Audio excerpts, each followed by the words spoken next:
mga boss, ngayong buntag sa ating lahat. Ngayong buntag mga manukis. Ito yung bagong gawa kong folding mga manukis. Nagpasalamat pala ako sa PM sa akin manukis na sabi niya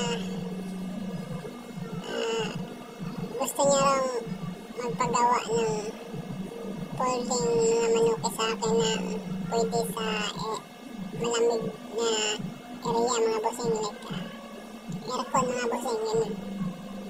Kasi tinignan ko yung profile niya mga bossing, ano kasi siya mga bossing na sumasali din siya ng mga big event mga bossing.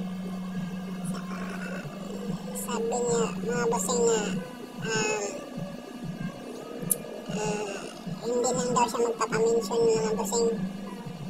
Respeto ko na, nirespeto ko rin yung ano niya bossing, kagustuhan niya. Hindi ko na lang siya ma-mention mga bossing. Hindi siya magpa-mention kasi respeto na lang natin siya mga bossing. Ito mga bossing, ito yung ginawa ko para sa kanya mga bossing. Ayan. Ito yung sahig niya mga bossing, rubberize yan mga boss. Ayan lahat ng cover mga boss. Ano yan mga boss, rubberize yan mga boss. Sobrang tibay yan mga boss. Kahit babad yan sa tubig mga boss, kahit nakababad yan mabasa yan mga boss, matibay, hindi yan nasisira mga boss. Rubberize kasi mantika mga boss ano kasi yung damo mga boss, nahawakan yung paa mga boss. Folding natin with mga boss, ayusin ko muna to. Naipakita ko sa inyo, explain ko sa inyo yung mamaya mga boss. Ayusin ko lang itong yapakan mga boss. Ito yung yapakan niya mga boss. Ayan. Ayusin ko muna ha. Saka ito mga boss, ito yung yapakan niya mga boss. Malambot to mga boss, maganda to sa paa ng manok natin mga boss. Ayan. Kaganda lang kasi nito mga boss, itong rubberize mga boss. Ito ay rubberize to mga boss, rubber yan mga boss. Kagandang materialis ito mga boss sa folding mga boss. Ito ulan mga boss, hindi yan tatagos mga boss. Pati yung lamig ng aircon mga boss, hindi yan makapenetrate, hindi yan makapasok yung lamig yan mga boss sa ayun, sa materialis na yan, rubberize na yan mga boss. Ang gandang tingnan ito mga boss. Ang ganda talaga tingnan, nakala mo ano mga boss, yung parang ang tawag na plywood, parang laminated ko rin ito, ang ganda ito mga boss. Rubberize na, saka ito mga boss, design, ginawa kong design ito mga boss, diamond. Ayan, diamond yan mga boss, ginawa kong design mga boss. Nakita nyo ito personal mga boss, ang ganda nito mga boss. Pakatibay talaga ang mga folding pin na ito. Ayan. Ikot na natin. Saka nagpasalamat pala ako sa nag-chat sa akin, nag-PM sa akin mga boss. Ito nga, gusto nga siya ng folding na ganito. Pwede sa malamig na area. Ito, pasalamat naman siya sa akin mga boss na nagawan ko siya ng folding mga boss. Matagal na siyang mga boss, naghahanap ng folding mga boss. Marami na kayong nagawang folding mga boss, yung folding na lahat plywood, folding na yung amakan din mga boss. Nakagawa din ako ng mga boss. Doon siya nag-PM sa akin na ang ganda sana yung nagawa ko hamakan mga boss. Kaso nga hindi pwede sa ano niya mga boss.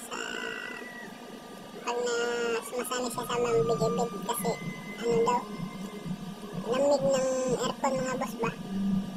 Yung inaanohan niya na hinahanapan ng paraan na yung lamig ng aircon mga boss hindi makapinitig sa folding mga boss, makapasok ng lamig. Ito, pasalamat din ako sa kanya na nahanap ako ng paraan yung hanapan ko yung solusyonan ko yung medyo konting problema sa folding niya mga boss. Ayan. Shout out ko sana siya mga boss, kaso ayaw niya magpa mga boss Ayan na lang natin. Respeto na lang natin yung ano niya. Basta yun mga boss. marami din akong mga customer mga boss na ganun din yung ginagawa nila, yung ayaw magpa-mention. Ganyan. Pero wala tayong magagawa dahil yung gusto nila eh. Hindi ko alam kung bakit. Or sa purposes siguro mga boss, hindi ko lang alam kung bakit. Ayan, ayan mga boss, ayusin ko muna itong mga boss. Sahig nila mga boss. Ito mga boss sumabit sa mga boss sa tawag ito sa Instagram mga boss. Ito mga boss, hindi ko pa ito nalagyan ng lock eh. Nilalagyan ko lang ito ng lock before ko ito shipping mga boss. Shipping ano pala. Before niya kunin mga boss. Shipping, hindi pala shipping, sorry. Ayan. Mga boss Kapagod kasi itong ano mga boss damo. Itong damo, hinahawakan yung paa ng folding natin mga boss Ayan. Saka may konting advice na ako mga boss. Pag bumili kayo ng folding, tingnan yung ano ko mga boss, yung pintuan ng folding ko mga boss. Dapat nakalapat dun sa kabila mga boss. At least yung nakahiga talaga. Kasi karamihan ng folding nakikita ko mga boss, hindi nakahiga eh. Nakaano lang mga boss, mga 65 degrees lang siguro. Ayun, hindi siya makalapat talaga dun sa kabilang room ba. Ayan. Dapat ganyan yung hanapin yung folding mga boss. Dapat nakalapat siya doon sa ano mga boss, sa kabilang room mga boss.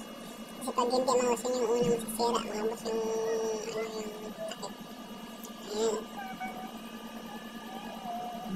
Ayan, sa mga nanonood, salamat. God bless you all. Pakishare na lang yung video ko mga boss. Tsaka pakilike at subscribe na rin. Maraming salamat mga boss. And God bless you all. Thank you.